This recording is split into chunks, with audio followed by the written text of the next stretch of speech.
All right, so let's, oh, I had some music, forgot to play it, darn it. But anyways, before we get in, I'm gonna do something called the Limitless Leader Mindset Assessment. Now, some of you that have been with me for a while, maybe you've gone through this before, but I would like you to go through it with a new lens, because first of all, before we get into it, I want to honor some, I see some familiar faces. I happen to know some of the amazing mountains that you have already climbed, influence that you've already had, and impact that you've had. But with sometimes we say with every new level, there's a new devil. So in other words, thinking really big and really looking through the lens of what is next? What is a stretch for me? What am I thinking? How can I stretch my thinking to something even beyond my current circumstance? And look through that lens of who do I need to get buy-in so I can blast off to that next level and have that next level of impact and create a really an even greater legacy. So it's looking through the lens of, if I had a year left, let's shorten the time frame. If I had a year left to have the biggest impact that I could have before it goes away, before that opportunity goes away, then what are the the big asks? Where do I need to think bigger? Where do I need to be more bold? And so that's the lens that I want you to think about when you're answering some of these questions. So if you have your phone or a tablet or something, you can, or a different tab, you can go to bit.ly/, this is case sensitive. So that's lowercase LL-MMA. So that's for Limitless Leader Mindset Mastery Assessment. So if you can go ahead and raise your hand when you get into that, just let me know. When I see a couple hands come up, then I'll know that you're in. This, of course, will put you on my list if you are not there already. So you'll get some content and resources from me. If you don't want to be part of the Limitless Leader community, that's totally fine. You can unsubscribe when we're done.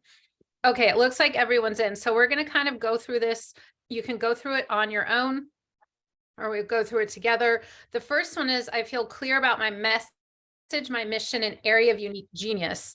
Again, this seems like a really easy question, but I want you to stretch a little bit and think, if I broadened my message more, if my mission is clear and my unique area of genius is clear, who needs to hear it more, and who can help me? Who do I need buy-in from? And maybe is that person someone who you might think at first would say, oh my gosh, I don't think I would love, like for me, it's Oprah. Like, I want to connect with her. I want to, and at first it's like, okay, that's crazy, right? But so I want you to stretch and really big. All right, let's just see. Okay, let me just go through and repost the list. Hang on, thanks for letting me know.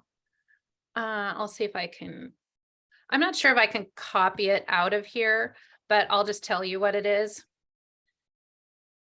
If I can go back, it's bit.ly/ lowercase LL-MMA. We tried to make it simple, but it's probably not that simple. Is that better?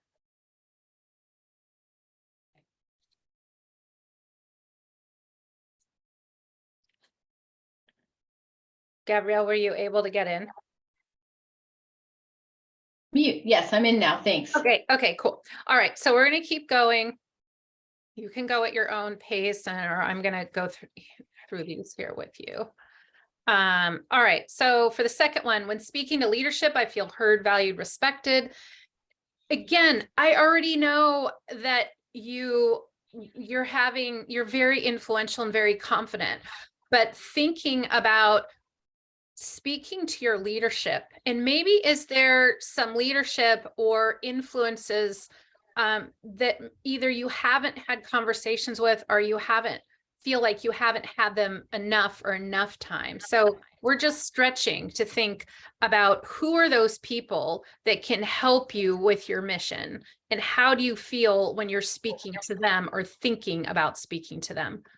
All right, question 3. I always speak up when I know I have something important to contribute. Again, this is when you are in the company or in the circle of people that can magnify your impact. Okay. And then 4, prior to crucial conversations and meetings, I am calm and confident. So for me, I'm like, okay, if I, as I'm talking to presidents, GMs, or like, what, like, am I going to be? So it either is, are you, or do you feel like you would be calm and confident with those people who I call them your stretch people? Okay. And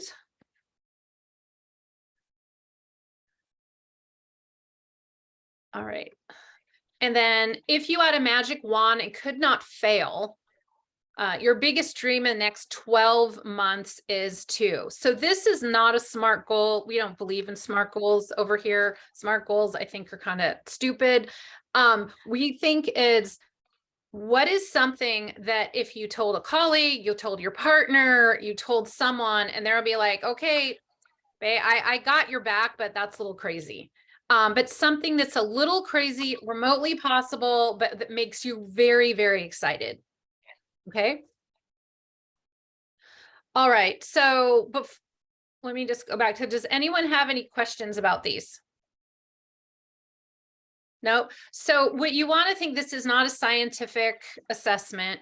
You don't want to think if you score kind of on the lower end, it's not. The good news is that we're going to get some tools and strategies today to boost that up. If you like, well, I'm all good, I'm between 7 and 10, don't get too excited, because whenever we expand, there's going to be a new level of confidence, a new level of tools that are required, and that's what we're going to talk about today. So I'm super excited to jump in. All right, so I just want to let you know, for those of you that don't know me, I have done this before. There's just, these are a few of the companies and some of the leaders of these companies that I have worked with. So I want to let you know that this is not like my first rodeo, so to speak. What is a little bit different, I would say, in the last 18 months or so, and I'm going to share some of this content with you today, is that I have been, in addition to my background, I've been studying with Chris Voss, who is an international hostage negotiator. And my theory really is that if you can have an Olympic level mindset and confidence and clarity around your mission and gaining buy-in and who you need to gain buy-in from, plus an FBI level of strategic influence, then you're really going to be unstoppable. And just putting everyone together, the compound effect of women returning to power, it's going to be massive at a time when it's really never been needed more. And of course, this is me. I guess you don't need a picture of me because I'm right here. But again, if you don't know me, my background is in mental toughness and high performance, 20 years in applied sports psychology, working with world-class athletes and Olympians. And the focus for the last 8 years has been on mental toughness and high performance for women in the workplace. And it also really stems from growing up with 2 generations of amazing women who never had a voice at the table. So my grandmother, I'm from a kind of a real estate development and construction family. And my grandmother was pulled out of school when she was 14. She was, did some secretarial administrative work in my great grandfather's business, which was steel. They did a lot of the steel work in San Francisco. She never got promoted. She never got paid. She never got any part of the business. And, the same thing kind of happened with my mom, who was very passionate about 3 species of owls, which you might think, well, why am I sharing that? How is it relevant? Well, I will share that with you because she's a very important part of my story. If she was passionate about this, but she was told that she didn't have a college education. Who was she to save species, if anything? And so unfortunately, she passed away quite young at 69. And after that happened, within 3 months, those species of owls went extinct. And so I believe in my heart that each and every one of you has something incredibly special where your passion meets your purpose.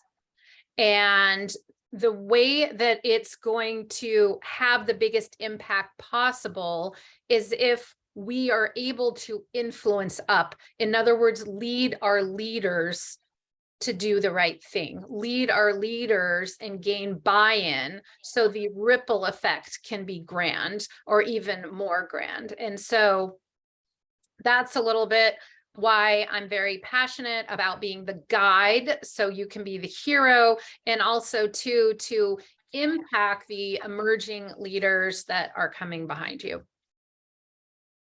And sorry if my tech is a little slow. I was feeding my dogs this morning and like shredded my finger on that. So I'm maneuvering through this with like a couple bandages on my hand. But the show must go on. All right. So not to oversimplify what we're going to talk about today. Maybe some of you have seen this before, but what I'm all about is about basically three things. Clarity, because without clarity, and I'm talking about high level aspirational clarity, in other words, what is your legacy plan? How do you want to be remembered? What is your highest sense of integrity? You know, that type of thing, all the way down to very granular clarity is like, and how do you want an interaction to turn out? Because without this level of clarity, and if you look on the opposite side, we're not going to have a vision, because we leave our future to chance. And so we want to make sure that we have a really clear understanding of clarity. And so we're going to talk about that, a little sliver of this today. And then also confidence. Confidence is a muscle that we build. And if for some reason you're not on mute, that would be super awesome. If you put yourself on mute, thank you so much. Without confidence, and let me roll back a little. I have no doubt that all of you are already confident. But like I said, when we start to stretch our mind and we start to think bigger about how to expand our mission and help even more people, and who do we need to gain buy-in from to make that happen, then sometimes we're rocked off our confidence a little bit. So confidence, there's a process to building confidence in this new arena that we're deciding to play in. And it has to do with our self-talk, with emotional agility, with visualization, with a lot of different things. And the confidence a lot is the same content that I worked with for over 2 decades with world-class athletes and Olympians. And so that's something that's in my Limitless Leader curriculum. We're going to talk a little sliver about that today. And then finally, well, let me roll back. With confidence, if you look over here to the other side, if we're not confident, we don't have a voice. And let me just explain that for a second. You have to remember, this is really important, that what we're thinking in our mind comes out of our mouth. So there's something called the 738-55 rule. That means that 7% of what we say, like our words, are interpreted by other people, but the rest of it has to do with our tone and our body language. And that's really impacted by what we're thinking.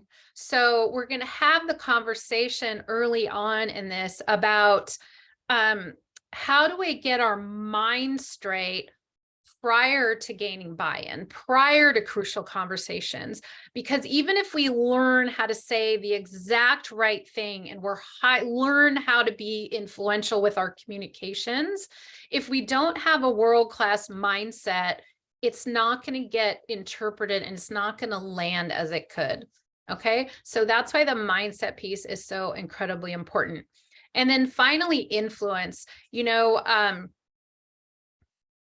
our next level of impact is not going to happen in solitude. Anything amazing that has happened in history has not really happened by one person. As I learned recently, even, oh, my daughter just got back from Italy, and you think of all the great artists and everything, they all had assistants, they all had people helping them out. Even when you go to the Sistine Chapel or you go anywhere, you learn that it's not just the famous artists that have been given credit. And so it's thinking really, and again, expanding to think about who are my big asks, who are the people that I'm going to need to amplify my mission so it can have an even greater impact. And without influence over here on the other side is no significance, meaning that if we're just trying and trying and trying, either on our own or playing small where we're comfortable, then we're not going to have the significance that we could. So as I talk about this, I want to make sure that to have some gratitude and compassion for all of the amazing things that you've already done. This hour is really about pushing and expanding and stretching your mind to think about who are the people that I need buy-in from to help create, basically amplify your mission and collectively create a better world and help course correct the world because of all kind of the craziness that's going on right now. And I really believe that where all of your passion meets your purpose can help right the ship. And so that's what we're going to be talking about today. So as is, everybody thinks they like message me and say, is this slide a mistake? It's absolutely not a mistake. Whenever we shift from one important thing to the other, it's important to have a transition. So in the world of athletics, when I was working with Olympians, if it's a track and field athlete, they don't put on their clothes for the Olympics and then just go dart out and go run the Olympics. There's a process, a methodical process. And I know, is everybody in back-to-back meetings sometimes, all the time, ever? Yeah. And so sometimes that it's unavoidable. But when you have something coming up that is very important, especially that's exciting / a little bit anxiety producing. And I just want to take a sidebar something. Physiologically speaking, anxiety and excitement are the same thing, physiologically speaking. So the next time you have something coming up, you can think, oh my God, I'm so scared, I'm so worried, or you can think, I'm so excited. So just that shift a little bit is just kind of an interesting perspective. But anyways, you want to make sure that you have a buffer or a transition, minimum 5 or 10 minutes. So in other words, my time together right now with you is incredibly important. I had 30 minutes to do a brief meditation, to set my intention for this, to go over my notes, to future cast. How do I want this to turn out? What tools and resources do I want you to go away with so this is well worth your time because you're so busy? And also just allowing my mind to be still. I did not get off a coaching call and then run in here. I was not dealing with anything else that's kind of going on in my life right now. And so it's really important to have these transitions. And it's not just when you're trying to get buy-in to amplify your passion and purpose. Maybe you're going to have an important conversation with someone that's most important to you, with your partner, with a kid, with a friend, with something like that. It's very important to have a transition so you can at least get back to present, get back to your zone so you can be your absolute best. So I wanted to share that because everything we're talking about today, it's holistic. What do I mean by that? I mean, it's targeted to help you gain buy-in with your leadership, to help lead your leader and gain buy-in, to help course correct and shift things for the greater good.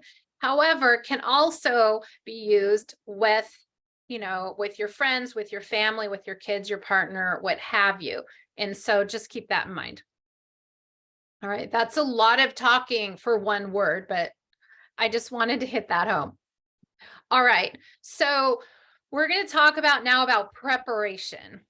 A lot of times when you're already an amazing leader, you're already confident, you're already influential, you've already climbed some amazing mountains, it can be tempting to think, I got this, I'm good, either not to prepare or not to prepare enough. Now, and maybe you're thinking, no, that's not me. I'm fully prepared, especially for these really important conversations. But we're going to talk a little bit today about preparing in a way that maybe you haven't thought of before. Okay. So when I say prepare, I'm talking about preparing to land the plane. That's where this slide came from.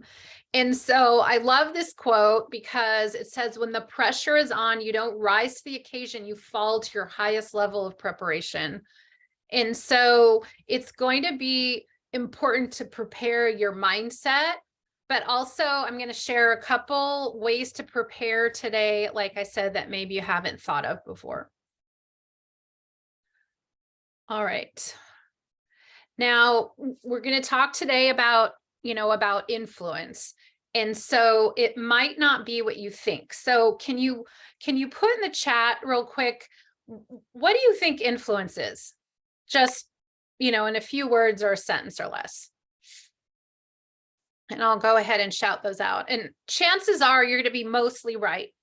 But I'm just really curious to know, what do you think influence is, or what do you think it means? All right, a seat at the table. Awesome, Scott. Definitely. A seat and a voice at the table. I'm going to add on to that. And we're going to be talking today absolutely about a seat at the table, but maybe a bigger voice at the table. When people value your thoughts and opinions. Exactly. All right. Perfect. All right. So those are all 100% right. Let me just see if anything else popped in here. When you are interrupted, standing, based upon your position, and also persuasive. When you are a valuable contributor, 100%. I'm just going to add on a couple things to those. There's precursors to achieving those things. Influence is really about building trust. So with influence, you're in the trust business. It's also about creating safety. I'm talking psychological safety. Also, it's really about information gathering and then providing a solution. So what I'm getting at is that there's a lot of pre-work that takes place before we can do the things that you mentioned, which are 100% correct. Okay, I just want to see if there was questions. All right.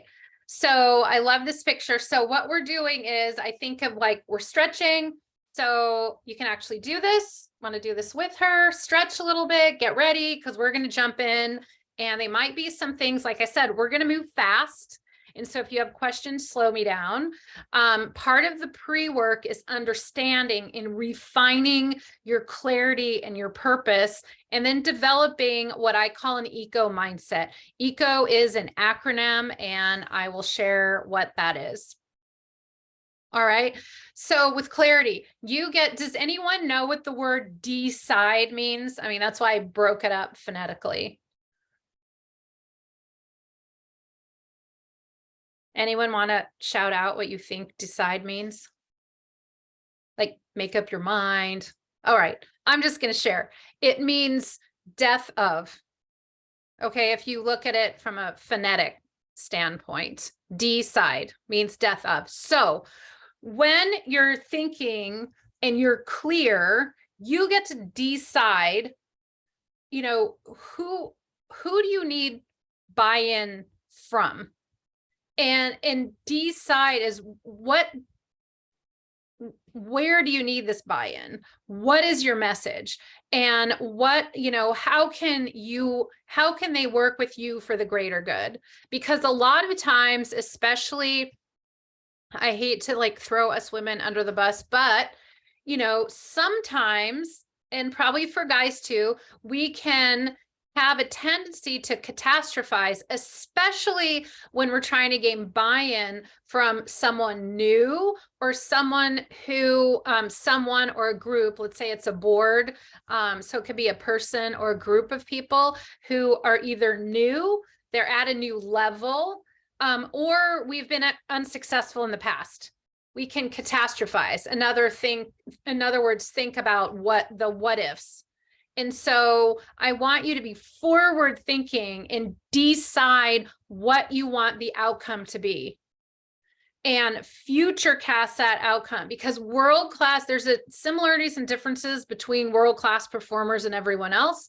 World-class performers and Olympians, they have anger, fear, doubt, frustration, all the same. We all have the same things because we're human.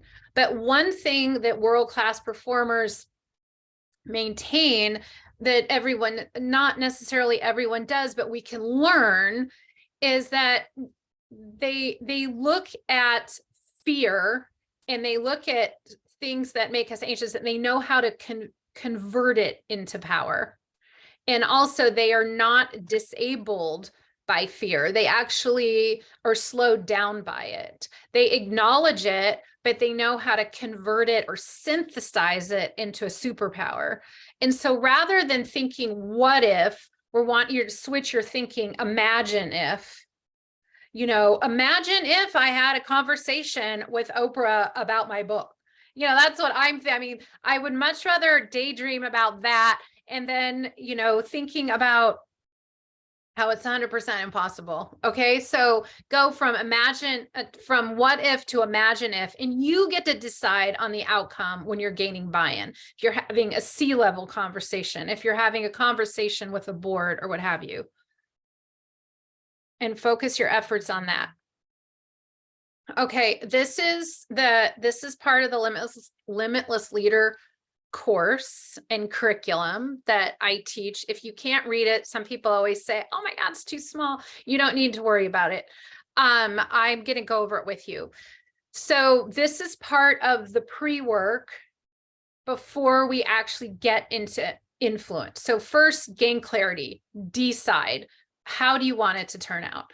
And then eco mindset, eco stands for empathy, curiosity, and optimism. So it's really, I won't go too deep into the psychology behind this, but it's a human drive for us to feel heard and valued and understood. And if a lot of times though, when we're trying to gain buy-in, we're in our own world. We're thinking about, how do I best prepare to pitch this idea? How do I best prepare to have a seat at the table, have a bigger voice at the table? How do I get them to understand me? But if we come in with I, me, which is normal, then it's kind of like asking someone to marry you without a first date. It's creepy and weird, and it doesn't end up working out too well. And so what's really important, especially for most negotiator types, which we're going to cover in a minute, is that others feel heard, valued, and understood. And that's the empathy portion.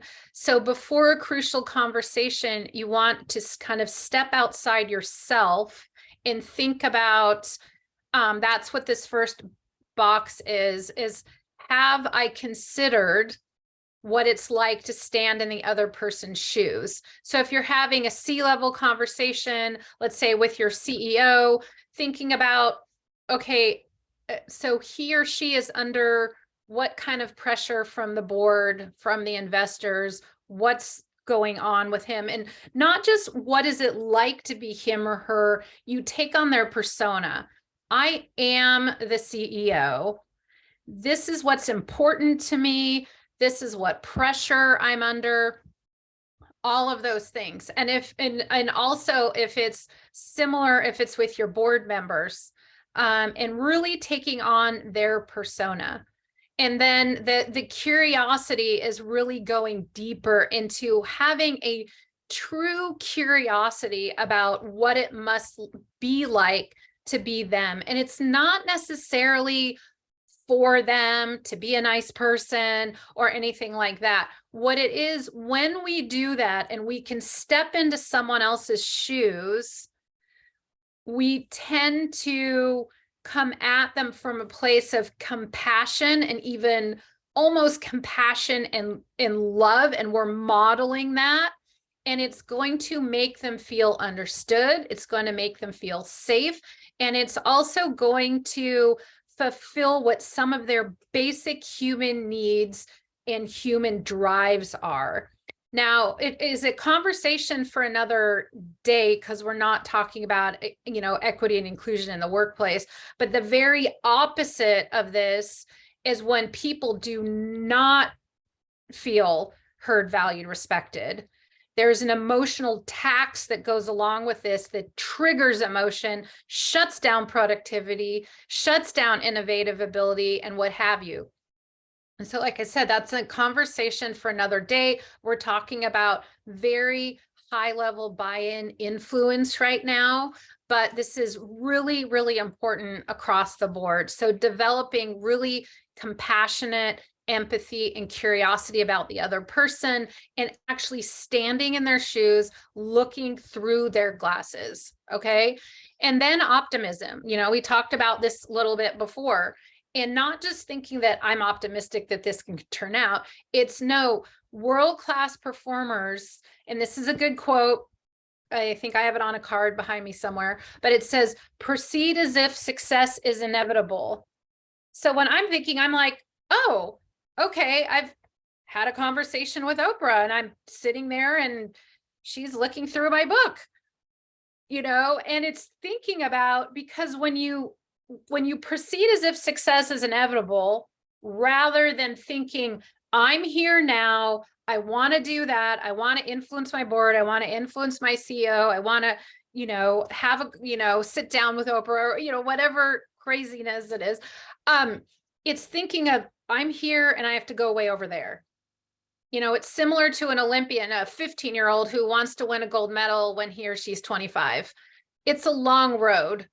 And there's going to be ups and downs. There's going to be successes and failures, what have you. And it may make it more likely that you'll quit. Maybe this isn't for me. Maybe I'm in the wrong role. We just kind of get up in our head about it. But when you think about it as if it's already happened, and you run into roadblocks, you run into people who say no, you're like, okay, well, that door was shut, but there's a lot of other, it's already happened. So of course I have to keep going. It's just a totally different mindset around it. And with optimism too, it's very powerful to go into an interaction assuming that the best is going to come out of it, because it helps you to be emotionally agile rather than catastrophizing and triggering negative emotions prior to going in, even if you've had some, either haven't talked to the person or had some not ideal interactions in the past. So we're going to talk a little bit about how to do that. All right. So eco mindset, everyone good with eco mindset? Yep. Thumbs up. Okay. I'm seeing some nods. All right. So anyone, or that was me? Okay.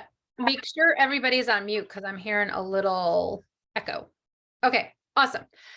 So this is part of the what's called the eco mindset model. We're not going to talk too much about it, but I wanted to make sure that you understand to kind of have a mindset check going into these crucial conversations. Whereas, like, for example, I know Gabrielle's done a TED Talk. That could be very, I would imagine, very in a good way, like not anxiety, but exciting. But we want to make sure that we're between what I call 11 and 1 o'clock prior to these high level, really crucial conversations. And remember what I said, there's similarities and differences between world-class performers and everyone else. World-class performers know how to stay at the zone. We're human beings, so we're never going to be perfectly at 12 o'clock all the time, but we stay between 11 and 1 o'clock. What does that mean? Excuse me. That means that if we get into the past is oh, I got shut down last time. Last time I was in the C staff meeting, I got spoken over. Here we go again. I mean, that's in the past. The future's the what ifs. The what ifs. What if I'm not even invited to this meeting? What if I don't find a new role? The what ifs. So those can either run away from you and get into the yellow, in which case they're more difficult to get back into the green, or if they really run away, they can get into the red. I'll give you not a funny / not so funny example of that. When my daughter was in middle school, she got a bad grade on a math test. She said, well, if I get a bad grade, then I'm going to get a bad grade in my class. And then I'm, not going to be on track to do the math in high school. I'm not going to get in college, and I'm going to be living in a box under the bridge. And like, how did we get, from a bad grade, on a quiz in middle school to living in a box under the bridge? And so what happened was that was her thought process. She couldn't think straight in her next quiz and failed it, not because she wasn't ready, but her knowledge was not accessible.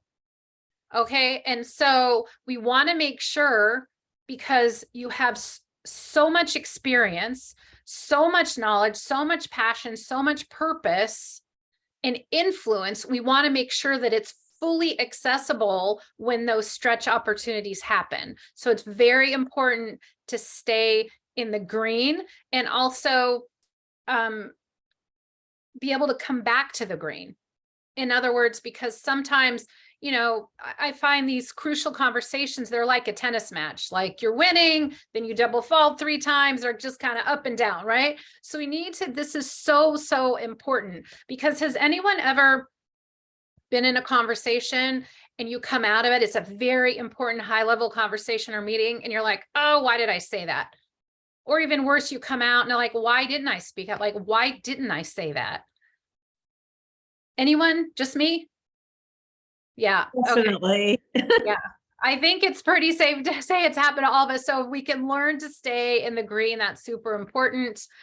And so even if you just have this visual, well, like I said, we're not going to get into all the tactical strategies of how to do this, but even if you raise your level of awareness, and then when you feel that way, just take a deep breath in through your nose, out through your mouth, and take a mini transition.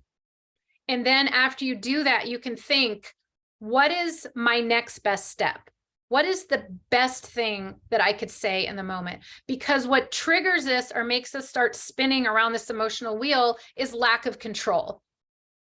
Okay, so we regain control, raise awareness, have a little mini transition, and then decide again, what is the next best step? What is the next best thing that I could say? Okay. I just want to do a little time check. Okay. I know I've been talking fast, but I'm about to talk faster because we had a lot of other stuff to get through. So this is about negotiation language. So we talked a little bit about kind of dreaming big. What's that next level? How do we stretch? And then how do I keep our mindset? How do we stay in the zone? And now we're going to talk about negotiation language. This is a level of preparation that many people just don't think about. And so keeping in mind that we all have a negotiation language, it's similar to the love languages, but it has to do with negotiation language. And it's very important that we know what our language is, or who we are, and also who we're speaking to. Okay, now this particular content is from this international hostage negotiation training. And so I'm just going to touch on these a little bit, because the next time you have these crucial conversations, it's highly, highly, highly important to understand your negotiation style and also that of the person that you're speaking to. A question that I get all the time is, well, what if it's someone new and I have no idea what their negotiation style is? Then do some, I mean, you can either call it research or, trolling around on the internet now, whatever. I mean, I think research sounds a little bit better, but try and find out. Find out, is this person an analyst? Let's talk about these folks first. These people are very data information driven. they really need silence and time to think. So in other words, if you've ever talked to someone where you're talking to them and they're like, oh, I don't think I have buy-in because they're quiet. That's not necessarily true. They're not going to come right back at you. They need time to think, time for things to kind of sink in. And if they disagree with you, it's important to come back at them with data. Don't come back at them with like how you feel or anything like that. Everything really needs to be data backed. And also a lot of times apologize to something like this, like if they're disagreeing with you, excuse me, apology doesn't resonate with them. They don't want it. They just want to understand if they are wrong, what is the data behind it? They also do not want to get into, they're pretty calm and peaceful people. They do not want to get into any type of argument. They don't want to get into heated discussions about objectives. They just want to know the facts, the analysis behind the facts, and then they're going to want some time to make some decisions. So the worst kind of negotiation style match for these, for the analyst, is someone who is assertive. So the third one. And so we'll just reserve that one kind of for a second because you'll see why.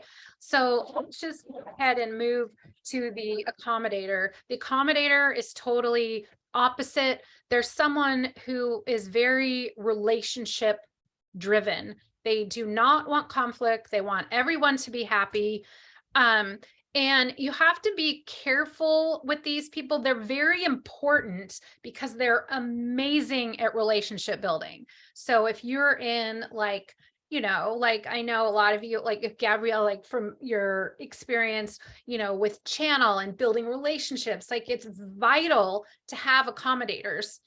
But also if you, with accommodators too, yeah, if you have too many accommodators in a room, then it's going to be hard because they're not so good on focus and implementation. And so it's going to be very important. And if sometimes you may have accommodators on your team or working with you, and sometimes they get very uneasy with silence. So in other words, if they're talking, if you have an accommodator that's talking to an analyst and there's a lull in the conversation, the analyst loves that. They're just going to think, they just need to process. But the accommodator gets really worried. Maybe something's wrong. Maybe I said something.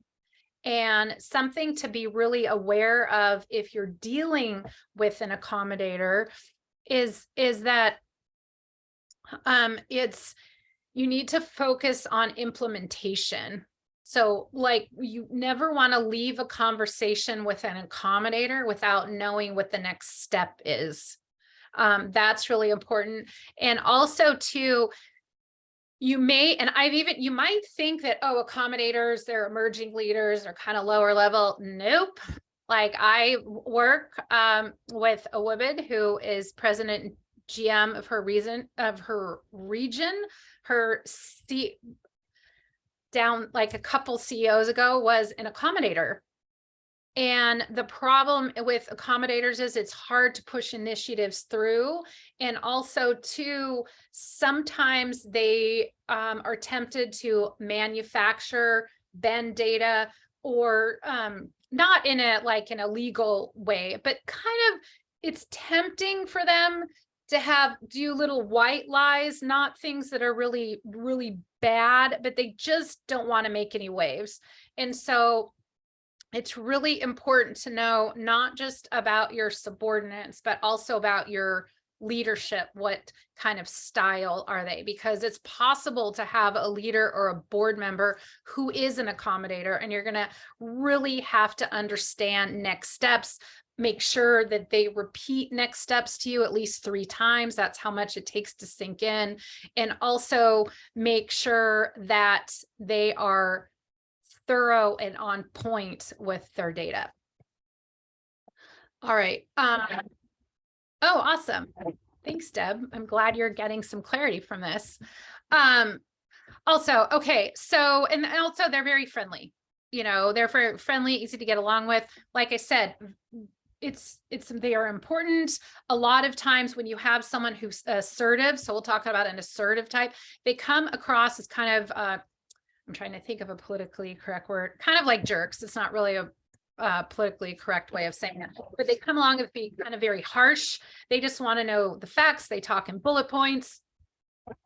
And a lot of times that it's really important to understand that, because they may come across like they're disrespecting you, or they don't care about you, or they don't care about your initiative, but that's typically not their intention.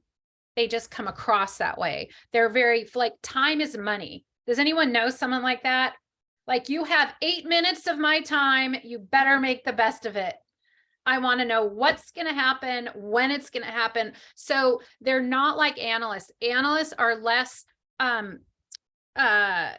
analysts hate surprises, and they're very methodical. When you're talking to an assertive, they're less concerned about something being perfect. They want it done. They want forward motion. They just want it to get going. And one thing to be aware of assertive types, whether it's yourself or someone else, is that emotions can cloud their judgment. So in other words, they'll get so heated up in something, and if you look at them on the emotional wheel, they're bouncing around. They're kind of like, you know, the earthquake Richter scale. If we're at like a 6.5, they're kind of all over the place with their emotions. And so if you're trying to push something through, another view, even if you've seen the emotional wheel before, it's, and when I was talking about it, it was as it applies to you.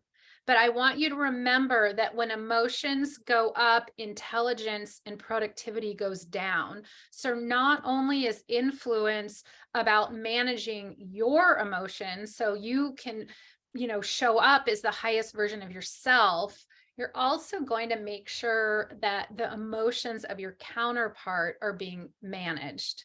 And so we're talking a little bit about how to do that today, but there's a lot more information on how to do that. But for now, I want you to make sure, for assertives, before they will listen to you, if they are assertives, they must know that they have been heard and that you understand where they're coming from. That's very important. Otherwise, it's almost going to be like their hands are on their ears, you know, and maybe 5 or 10% will get through. So this happens. One example of a way that you could do this, you know, you would say, you know, it seems like growth, you know, of, you know, growing the business, you know, 15% year over year is of utmost importance in cutting budget, or what have, you know, whatever it is. But they must feel heard and understood first. Also be aware that if you give them an inch, they'll take a mile. So in other words, it's very important to be aware of that. Just you compare them, let's say, to an accommodator. Accommodator just wants everything fair. They just want everyone to be happy, everything to be fair. Assertives don't really care about fairness. They just want to get it done. And like I said, they'll do what it takes. And so does anyone have any questions? I've given you a lot of information in a short amount of time. One more thing to throw out there before I open it up is that time equals money with assertives. So be very, very prepared to talk in bullet point, to acknowledge and validate them, and also to talk in bullet points. If there's a lull in the conversation, they will fill it because they will assume that you don't have anything important to say. The worst match for them is an analyst, because they will not want the lull in the conversation. They want things to move along, and it's very frustrating for them when things take too much time. Okay. So any questions about analyst, accommodator, assertive? It doesn't matter that you don't remember everything about it, but just kind of think about, oh, well, what's my negotiation style? And then just be prepared when you're going in to gain buy-in from someone else. So if they're an accommodator, know that you have to have next steps. If they're an analyst, then know that you have had to do your homework that way. And if they're, prepare accordingly if they're assertive. Looks like there's one question. Let me see. Oh, nice. Okay, perfect. All right. So, and then just real quick for the trusted advisor to gain buy-in the last couple minutes that we have. I'm going to go through this in a couple minutes just so we have some time for Q&A, or at least a couple minutes. But when you want to gain buy-in and create leverage, couple things to be aware of. Loss pain is one of the biggest motivators. So you want to make sure to use a lot of we, us, let's, not I, me. And then in other words, after you've built your case, it's like, well, and I want to sidebar. Your tone is incredibly important. You want to come from a place of compassion. If you need to, put your hand on your heart, especially if someone's, a little difficult to deal with. It's very important that your tone is one of compassion. So you could say something like, what position are we in if this doesn't change? So there's a big difference between that and, well, what position are we in if this doesn't change? I mean, that comes across as you're a moron, right? You want it to come across as I'm working with you to help protect you, basically. Like we're working together. So you want to position your ask is loss pain. And then also make sure that people, they don't want to lose, they're motivated by loss pain. And as human beings, we want to remain congruent. So in other words, how does this set the path for what you envisioned? And so vision kind of sets the mission. So it's important to know and understand what their vision is. And so you can formulate a question that helps them to stay congruent with their vision. So as you know, we're making this influence conversation is way more about the other, our counterpart, before it's about us. Now, when we get to the end, it's thinking of a challenging question, and our ask, or what we're trying to get buy-in for, becomes the solution to their loss pain and keeping them congruent. Okay, so in other words, in an effort to XYZ and stay on track to ABC, which is what they care about, does it seem unreasonable to shift gears? Or does it seem unreasonable to pull the trigger on whatever your initiative is? And so it's important to note, I know we have about one more minute. It seems important to note that the last part of that question is what's called a no-oriented question. You don't say, can I get your support on, can we do this? It says, does it seem unreasonable? Okay, I would write that down because it's way two things. It's a lot easier for people to say no. And also it gives them the illusion of control. When people get asked yes questions, they feel sometimes pigeonholed. Everyone's gotten a phone call that says, hi, this is Bob. Would you, do you value clean drinking water? And you're like, okay, yes, but like what's coming, right? And so the last part of this is a no-oriented question. So it's very, very important. So does it seem unreasonable? There are other questions that I'm glad to share with you that are the challenge with your solution. But you kind of get the gist of it. So understand your and their negotiation style, understand what their loss pain is, help them to be congruent, and then you frame up your ask to gain buy-in is the solution for what's important to them. Okay. And then just real quick, in summary, get clarity. You decide, death of any other option. What is going to be the outcome here? What am I trying to accomplish? You get to decide. Develop an eco mindset, empathy, curiosity, optimism. That also the emotional agility, that's the emotional wheel that we had talked about for yourself and for your counterpart. And also understand your negotiation language. And finally, understand that loss, pain plus congruence plus a challenge is going to help you to gain buy-in for your next level of impact. And I know we are at the top of the hour. Your homework is to have one potentially emotionally charged conversation in the next 2 weeks. I mean, this is a conversation where I want you to think like, oh my God, I don't even think they'll take my call, you know, or something like that. Something that's really a stretch that, you know, makes your heart skip a beat.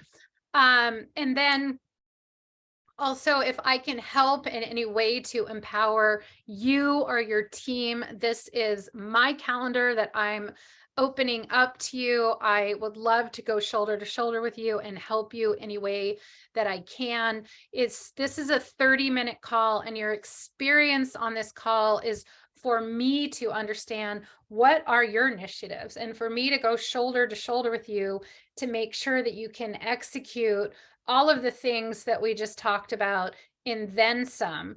And so you can have the impact that you're meant to have and just have someone, you know, in your corner. So I can really be the guide, you know, so you can be the hero of your journey, because you've already accomplished a great deal. But sometimes coaching is really about perspective. And it's about just having a few new tools, sharpening some of these tools that you learned today so you can have an even greater impact. And so with that, I'm going to open it up. We're at the top of the hour. I will hang out with you guys as long as you want, answer any questions. It would also be really helpful to drop in the chat what resonated most with you, what was most helpful, what do you want to know more about? And other than that, does anyone have any questions or any particular situations that you want help with? And you can go ahead and unmute if you want.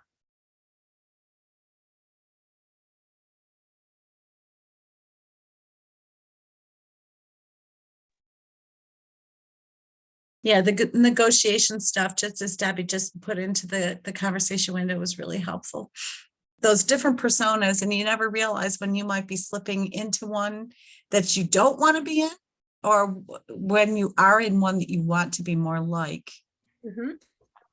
Yeah, 100%. And keep in mind that we all are the 3 different negotiation styles. It's just that, and they change in different circumstances sometimes. Right. However, one is dominant.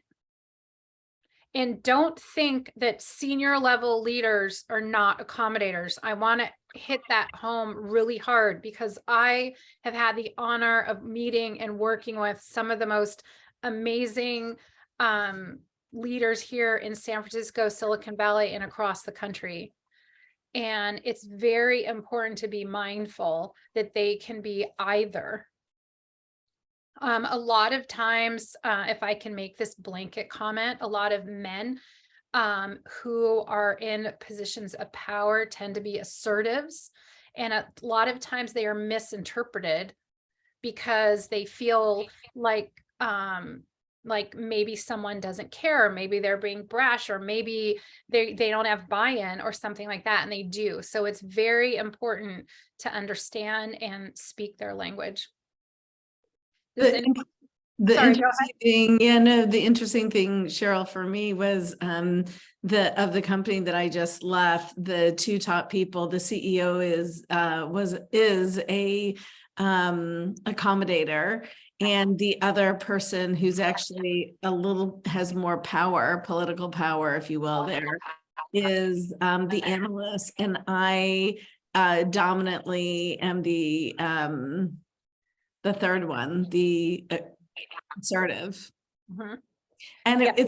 it's really interesting to go back and think about the dynamics and getting things done and different approaches. Puts a smile on my face. Mhm. Yeah, Yeah. it'll help you be prepared for these important conversations you have coming up, for sure. Yep. All right. A question too that I get a lot is, well, like I said, what happens if you don't know? What are ways to figure out what types they are? And so, you know, like I said, there's a decent amount of information that can be found on whether you look on LinkedIn or whether you kind of look on the internet. But also a lot of times if you're applying for positions or trying to gain buy-in, someone's going to know, someone will have worked with them. It may be appropriate, you know, for you to use your network to say, and to ask, to say what's important to him or her. How can I have the most impactful conversation? All right. Does anyone else have any questions? Can I help in any way? Any particular situations coming up that you would want a hot seat on? Gabriella, Nuria, glad to see that you are here. Then Gabriella, I appreciate the connection to Rich. I've been talking to him. I can't wait to have a conversation with you about that. And I so admire your course. If you're interested in allies, Gabriella just produced an amazing course. So I would recommend you check that out. And I'll be seeing you a little later today. Yeah, we'll see you later at 2. Bye. Okay. All right. Take care. Thank you. Great session. I've got to run, but this has been super helpful, especially the negotiation tips and also the personas. So it's helped me put a couple of the pieces together. Perfect. Well, don't hesitate to reach out if I can answer any questions. Awesome. Thank you. All right. Bye. Take care. Take care, Deb. Have a wonderful rest of the week. Cheryl, as always, it was a pleasure. Good to see your face and hear your voice. Thanks so much, Denise. Thanks. Talk to you soon. Bye. Bye now.